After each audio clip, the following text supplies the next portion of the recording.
श्रीराम जय राम जय जय राम। सत्संगतीचे दोन प्रकार. सत्संगती अति अपूर्व काम करणारी आहे.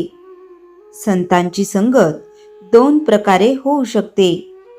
एक संतांच्या देहाची, दुसरी संतांनी सांगितलेले साधन करीत राहण्याची. यापैकी पहिली म्हणजे संतांच्या देहाची संगती लाभणे फार कठीण आणि दुर्मिळ. कारण संत जरी खरा असला तरी त्याला ओळखणे कठीण असते आणि पुष्कळदा त्याच्या बाह्य वागणुकीवरून मनात विकल्प येण्याचा संभव असतो. आणि एखाद्या भोंदूशीच गाठ पडली तर त्याच्या संगतीपासून नुकसान हे ठरलेलेच. म्हणून पहिला म्हणजे संताच्या देहाच्या संगतीचा मार्ग हा पुष्कळदा धोक्याचा ठरण्याचा संभव असतो. दुसऱ्या मार्गाने जाण्यात म्हणजे त्याने सांगितलेले साधन करण्यात बिलकुल धोका नसतो. कारण खरा संत काय किंवा भोंदू साधू काय, कोणीही झाला तरी तो दुसऱ्याला सांगताना खरे आणि बरोबर असेल तेच सांगेल. तो भोंदू असला तरी आपला भोंदूपणा लपविण्याकरिता जे बरोबर असेल तेच सांगणे त्याला जरूर असते. साधकाने शुद्ध भावनेने ते साधन केले की संगतीचा फायदा मिळून त्याचे काम होते. खऱ्या संताच्या देहाच्या संगतीचा लाभ जर दैववशात प्राप्त झाला तर मात्र काम बेमालूम होते. ज्या वाहनाचा आपण आश्रय करतो त्या वाहनाचा वेग हा आपला वेग होतो. फक्त त्या वाहनात निश्चल बसून राहणे एवढेच आपले काम असते. तसे आपण खऱ्या संताजवळ नुसते पडून राहावे. संतांच्या संगतीत आपली कृती अशी काहीच नसते, नुसते अस्तित्व असते. त्यामुळे अहंकाराला वाव न राहून वासनेचा क्षय व्हायला फार मदत होते. तुकाराम महाराजांनी देवाजवळ धनसंपदा मागितली नाही, मुक्ती देखील नको असे म्हटले, फक्त संत संगती दे असे म्हटले. संत संगाने नाम घेण्याची बुद्धी येते. बुद्धीची स्थिरता ठेवणे हे फक्त नामानेच साधेल. नाम जरूर तेवढे ठेवते आणि बाकीचे नष्ट करून टाकते. पण अनन्य भावाने नाम घ्यावे. नाम घेता घेता बुद्धीला स्थिरता येते आणि मग मनात विकल्प न येता संतांच्या देहाच्या संगतीचा खरा फायदा घेता येतो. सत्संगतीत कष्टाशिवाय ईश्वर प्राप्ती होते. संत संगतीत साधने आपोआप होत असतात. त्यांच्या पूजनाबरोबर पूजन, भजनाबरोबर भजन, श्रवणाबरोबर श्रवण, स्मरणाबरोबर स्मरण आपोआप होते. सत्संगतीत स्वतःची विस्मृती होते आणि नामस्मरण घडते. म्हणून प्रयत्नाने संत संगती करावी, तिथे प्रारब्ध आणू नये. सत्संगतीत राहून नाम घेतले तर देहबुद्धीच्या कोंडीतून बाहेर पडता येते. श्रीराम जय राम जय जय राम. चैतन्यवाणी. संतांना जे आवडते ते आपल्याला आवडणे म्हणजे त्यांचा समागम करणे होय. श्रीराम जय राम जय जय राम. श्रीराम समर्थ. दासबोध समास 7 दशक 19. या दशकात समर्थ साधकाला अत्यंत महत्त्वाचा अंतिम टप्पा समजावतात. ज्ञानाचा अनुभव. आत्मज्ञान प्रत्यक्ष जगण्यात उतरवणे. 1. ज्ञान आणि अनुभव यातील फरक. ज्ञान म्हणजे ऐकलेले, वाचलेले, समजलेले. पण अनुभव म्हणजे प्रत्यक्ष जाणवलेले, जीवनात उतरवलेले, स्वतः अनुभवलेले सत्य. समर्थ सांगतात, फक्त ज्ञान पुरेसे नाही, ते अनुभवात आले पाहिजे. शब्द ज्ञानाची मर्यादा. अनेक लोक ग्रंथ वाचतात, प्रवचन ऐकतात, चर्चा करतात, पण त्यांचे जीवन बदलत नाही. कारण ज्ञान फक्त शब्दात राहते, जीवनात उतरत नाही. 3.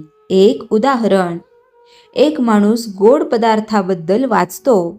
तो कसा दिसतो, कसा बनतो, किती चविष्ट आहे, पण त्याने तो कधी खाल्लाच नाही. त्याला खरी चव कळेल का? नाही.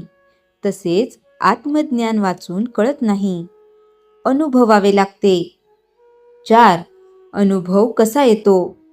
ज्ञानाचा अनुभव येण्यासाठी सतत साधना, आत्मचिंतन, अंतर्मुखता, आचरणातील बदल या गोष्टी आवश्यक आहेत. 5. आचरणातील परिवर्तन. ज्ञानाचा खरा परिणाम असा दिसतो. राग कमी होतो, अहंकार कमी होतो, मन शांत होते, वागणूक बदलते. जर हे बदल झाले नाहीत तर ज्ञान अजून अनुभवात आलेले नाही. 6. साधना आणि स्थिरता. समर्थ सांगतात, रोज साधना करा, सातत्य ठेवा, घाई करू नका. हळूहळू ज्ञान अनुभवात उतरते. 7. संतांचा अनुभव. समर्थ रामदास स्वामी यांनी आत्मज्ञानाचा प्रत्यक्ष अनुभव घेतला, म्हणून त्यांचे जीवन अत्यंत शांत, स्थिर आणि प्रभावी होते. 8. एक साधा दृष्टांत.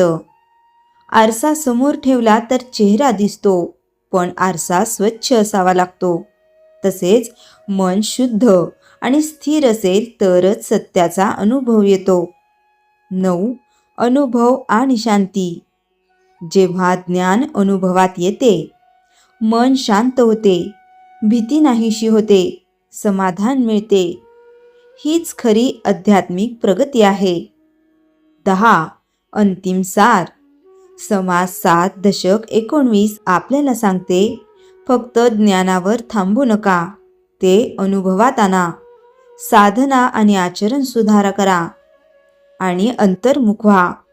असे जीवन जगणारा मनुष्य खऱ्या अर्थाने मुक्त होतो आणि आत्मशांती प्राप्त करतो. अनुभवावेगळी ज्ञानकथा व्यर्थ. अर्थ. अनुभवाशिवाय ज्ञानाची चर्चा निरर्थक आहे. श्रीराम समर्थ. दासबोध. समाज 7 दशक 20. या दशकात समर्थ संपूर्ण समाज 7 चा सार सांगतात आणि साधकाला अंतिम दिशा देतात. 1. समाज 7 चा सार. समाज 7 मध्ये आपण पाहिले आत्मचिंतन, माया ओळखणे, अज्ञानाचा त्याग, वैराग्य, इंद्रिय संयम, एकाग्रता, स्मरण, निश्चय, श्रद्धा, स्वसंयम, सत्कर्म, सत्य, बुद्धी, मनाची दिशा, अहंभावाचा त्याग, अनुभवात्मक ज्ञान. हे सर्व टप्पे साधकाला आत्मज्ञानाच्या दिशेने नेणारे आहेत. 2. अंतिम संदेश. समर्थ सांगतात, जीवनाचा उद्देश केवळ संसार नव्हे तर आत्मज्ञान आणि आत्मशांती आहे. संसार करा पण त्यात अडकू नका. कर्तव्य करा पण अहंकार ठेवू नका. 3.